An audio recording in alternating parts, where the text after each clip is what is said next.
KPBS On Demand is supported by Splatero, helping homeowners pay off debt or for home improvements by offering streamlined access to your home's equity with no additional monthly payments or new debt. Splatero provides a lump sum payment in exchange for a share of your home's future value. Learn more at splatero.com. Good morning, I'm Annika Colbert. It's Friday, June 18th. San Diegans weigh in on the term Latinx. More on that next, but first, let's do the headlines.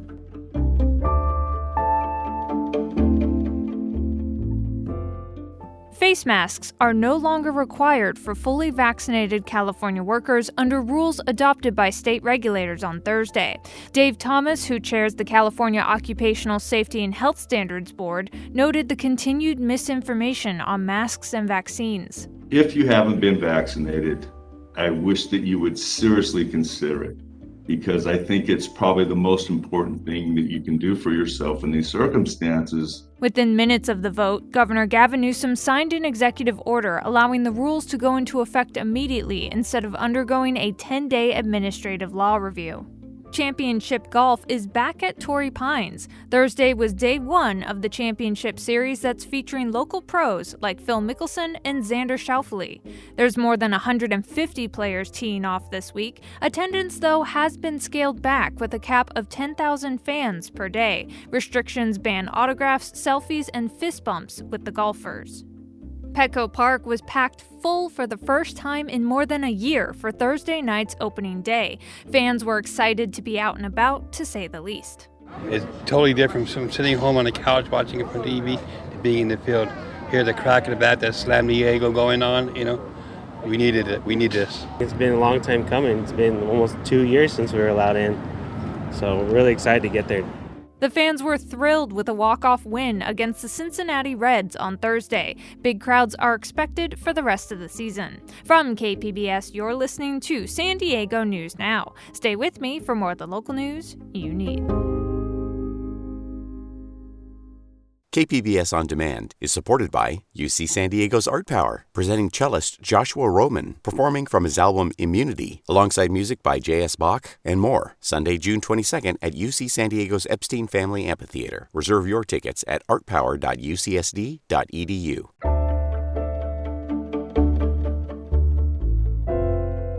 Latino, Hispanic, Latinx, Chicano, there's so many different ways to express one sense of common Latin American identity or Latinidad. Race and equity reporter Christina Kim spoke with community members about the different ways that they identify and how they feel about the term Latinx. The way people choose to identify is always changing, especially when it comes to defining Latinidad, or anyone of Latin American descent here in the United States. At KPBS, we're now using the term Latinx, which is a non-binary way of saying Latino or Latina, in an effort to be as inclusive as possible. But we know it's not definitive and has proved controversial, because how we identify and are identified by others can get, personal. That's something UC San Diego professor Ariana Ruiz, who teaches about Latinidad, knows all too well. It's the politics of labeling, and with that politics, of course, are conversations around race, sexuality, gender, all of those components come into play. So that is something that, again, it's so personal that it is one that is emotive. Which is why we asked you, our listeners, to share how you identify and your thoughts on the X in Latinx. We got almost 200 responses, and they showed how deeply many of you are thinking about this multi-layered issue.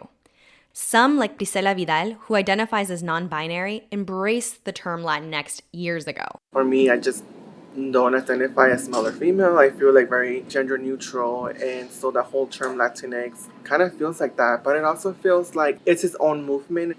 Others, like Rodrigo Tapia of Chula Vista, prefer terms like Hispanic or Latino because they connect him with his roots as a Spanish speaker.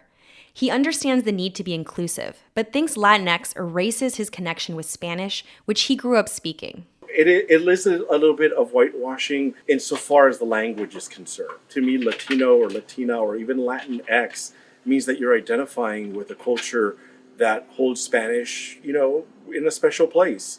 Another Chula Vistan, Michael Nzuzna, also doesn't use the X. He prefers the term Chicano, a political identity often associated with Mexican Americans that emerged in the 1960s during the Civil Rights Movement. Like Tapia, he thinks Latinx is a term imposed by white people. I've never heard anyone use it. I've never heard anyone identify with it. And it's just a term, I don't know if it's going to stick or not, but it's not from us. And that's a big tension point. Where did Latinx even come from?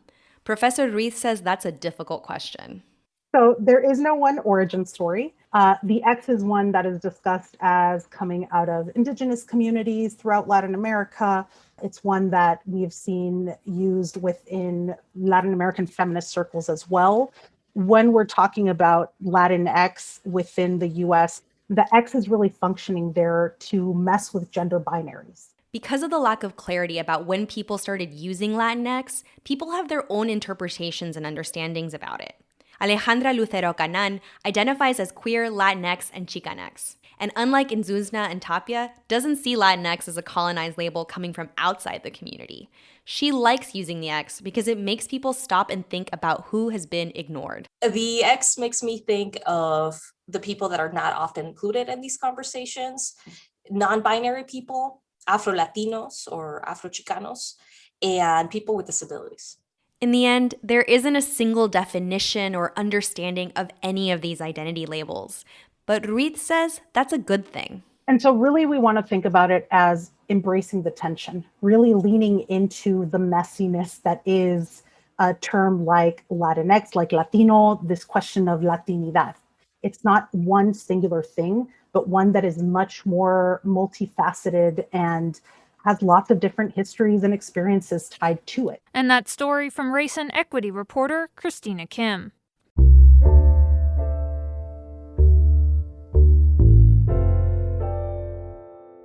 After 11 years of exile, a deported U.S. Army veteran is back home. KPBS's Max Rivlin-Nadler was at the border on Thursday as he re-entered the U.S. The 77-year-old Army veteran had lived in the United States for more than 50 years, before he was deported for a nonviolent drug offense. De Leon was joined on Thursday by other deported veterans, who walked with him to the border crossing. The veteran had petitioned for years to re-enter the United States, but to no avail until Thursday.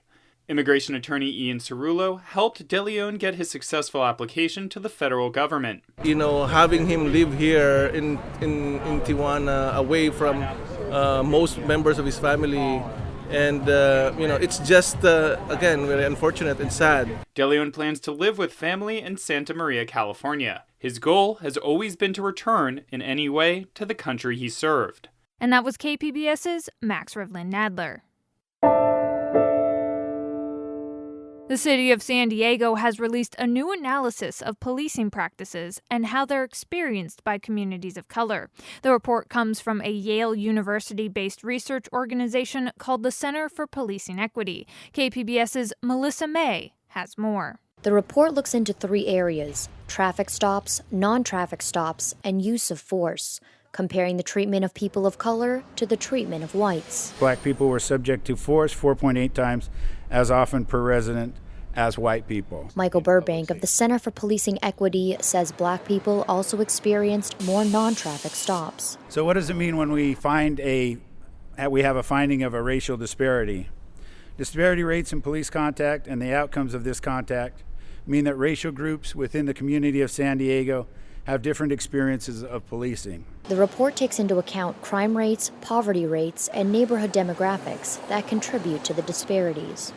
San Diego Police Chief David Nislight says the department expected to find disparities. These disparities do not necessarily mean discrimination, but they do allow us to take a much deeper look into why they exist and how we can address them through procedural, operational, and strategic decision making. Francine Maxwell, president of the San Diego branch of the NAACP, welcomed the release of the report. But we've had enough talk. We need to have action, and we need immediate, a sense of urgency, implementation of new policies and procedures. This report is part of the Center for Policing Equity's National Justice Database project, which is the first database that captures police behavior. It is now available online at sandiego.gov/CPE report. That was KPBS's Melissa May. The public will have a chance to learn more about issues raised in the report and air any concerns and opinions during 2 virtual community forums, including one tailored for youths. They're scheduled over the next 2 weeks.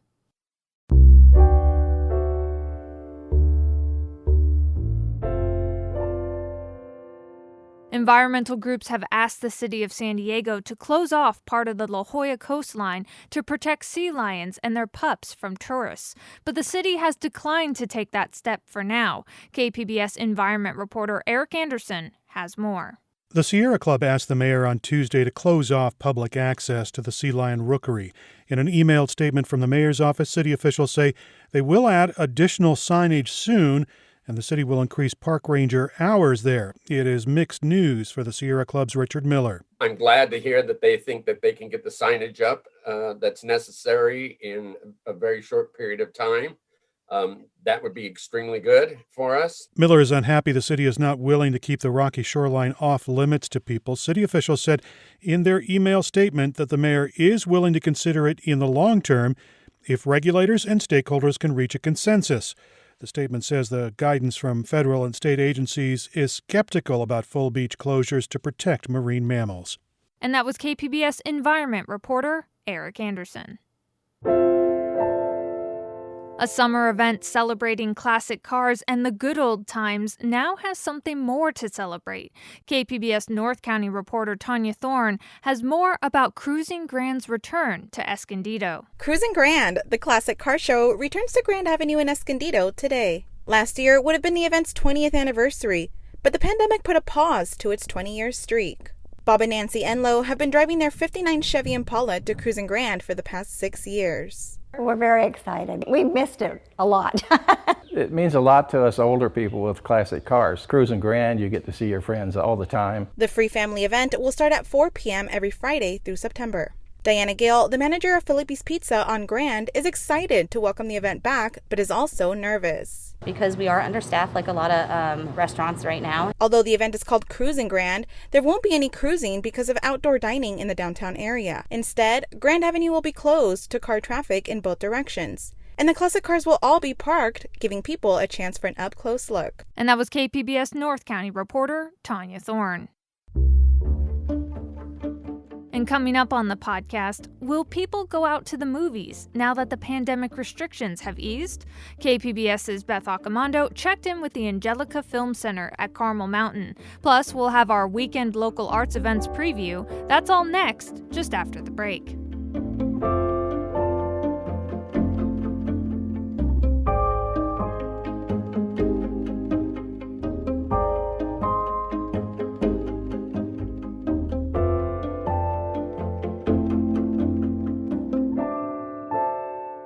KPBS On Demand is supported by Latino Legacy Foundation, presenting their Storyteller series, Reach for the Stars with Ellen Ochoa, the first Latina astronaut, former NASA director, and San Diego native, Sunday, June 29th. More at latinolegacyfoundation.org.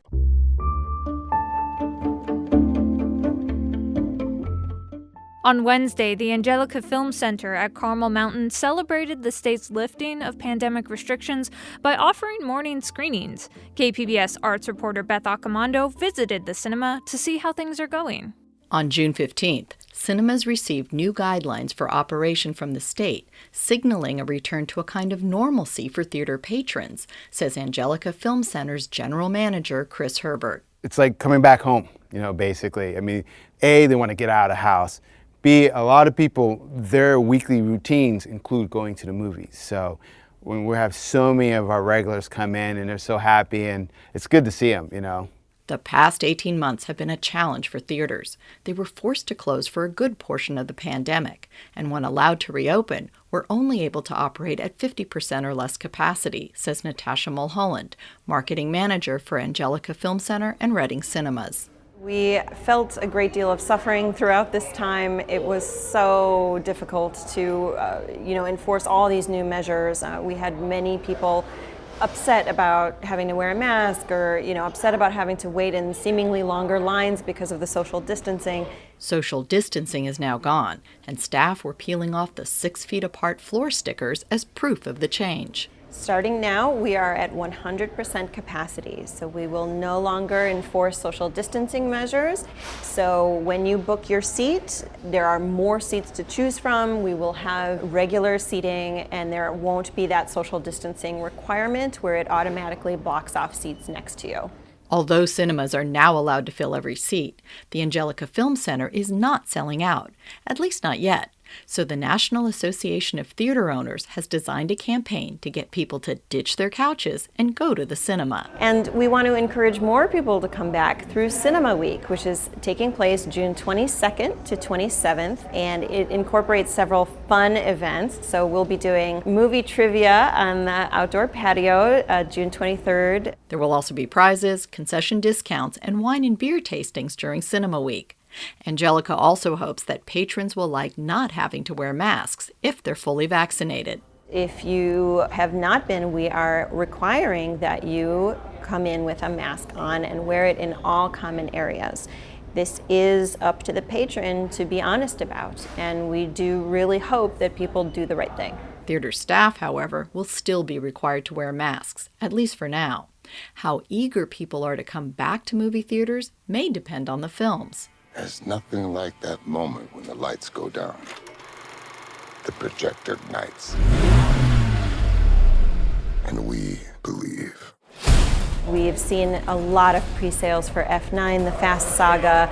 We just released advanced ticket sales for Black Widow, and that has been incredibly popular already. We're really gearing up for that. Again, Chris Herbert. Basically, we're beefing up our staffing levels just for that. But I mean, the movies lately have been really good. The Conjuring, was done really well. Quiet Place, Cruella was just done well. So, and of course now some of the major pictures that have been pushed back, for months, almost a year now, are starting to come out. So we got Black Widow coming up in July. So, it's full steam ahead.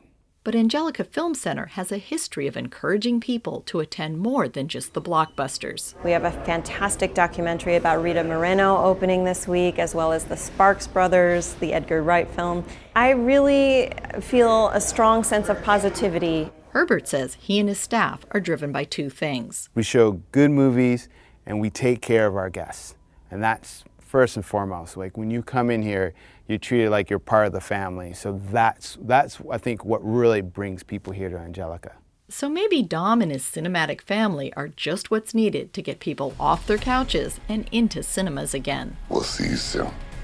Angelika Film Center, like so many theaters, is just hoping that people will get back into the habit of going out to a movie. And that was KPBS arts reporter and Cinema Junkie host Beth Accomando.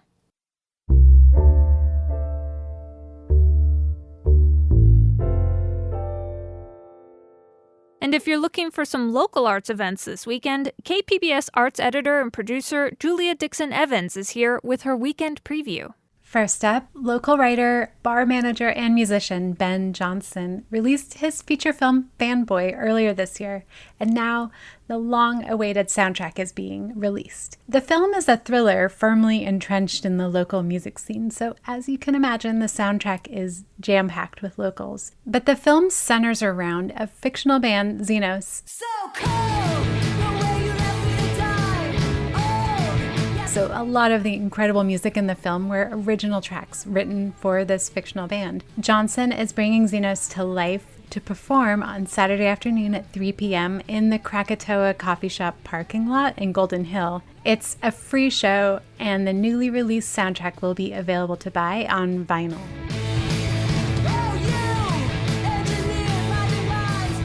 This weekend marks Juneteenth, the day that commemorates the official end of slavery as word of the emancipation finally reached people in Texas. The San Diego Black Artists Collective has paired with local theaters to put together a week-long festival. It features brand new plays by local Black playwrights, and they'll also present 2 in-person events on Saturday. The first, at noon, is the Old Globe's Free Access event, which features short performances of music, dance, and theater on the Globe's outdoor festival stage. And this is the first time the stage has been used since the Shakespeare Festival back in 2019. Afterwards, you can stroll over to the other side of Balboa Park at 1 p.m. to catch the second annual Artists for Black Lives event. There's going to be performances, arts, and vendors, and more. And if you don't want to go out, you can check out some of the festival's virtual plays. I loved The Mango Tree by Bibi Mama, which is a 20-minute one-person play that is just gorgeous and powerful. Do you see that? My brother and I eat, play, and do homework at this river and this mango tree. This is our favorite climbing tree. Strong branches, good for holding, and the burly trunk makes for great footholds. My brother is the eldest by 7 minutes, but I am the superior climber. Strong legs. The Mango Tree by Bibi Mama, which was produced by Moxie Theater, will stream tonight at 8:30 and Saturday at 6. In San Isidro, there's a new art crawl.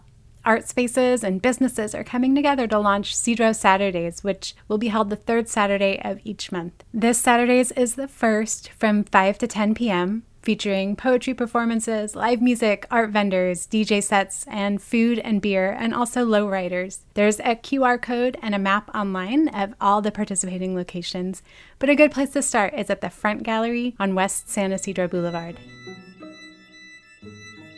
And finally, are you looking for some Father's Day plans that are a little bit off the beaten path? The Hazma Quartet is doing a special Father's Day performance on Sunday at 4 p.m. aboard the Maritime Museum's Berkeley ship. It's a quick 30-minute show, and it's free with museum admission, so you can also impress the dads in your life with some maritime facts in the museum. Hausman will perform Jesse Montgomery's intriguing quartet Strum, as well as this piece,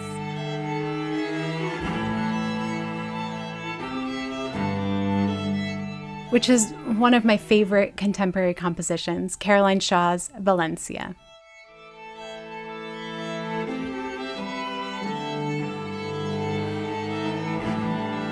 And you can find details on these and more arts events and sign up for my weekly KPBS Arts newsletter at kpbs.org/arts.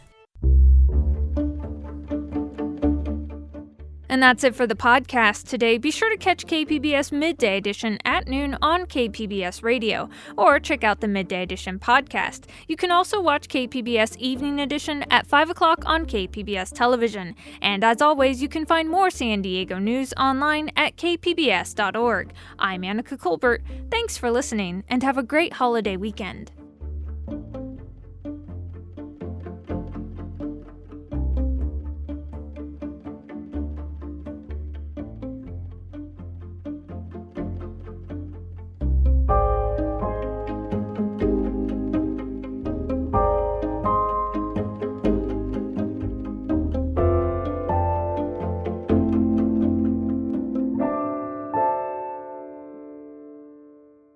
KPBS On Demand is supported by UC San Diego's Art Power, presenting cellist Joshua Roman, performing from his album Immunity, alongside music by J.S. Bach and more, Sunday, June 22nd at UC San Diego's Epstein Family Amphitheater. Reserve your tickets at artpower.ucsd.edu.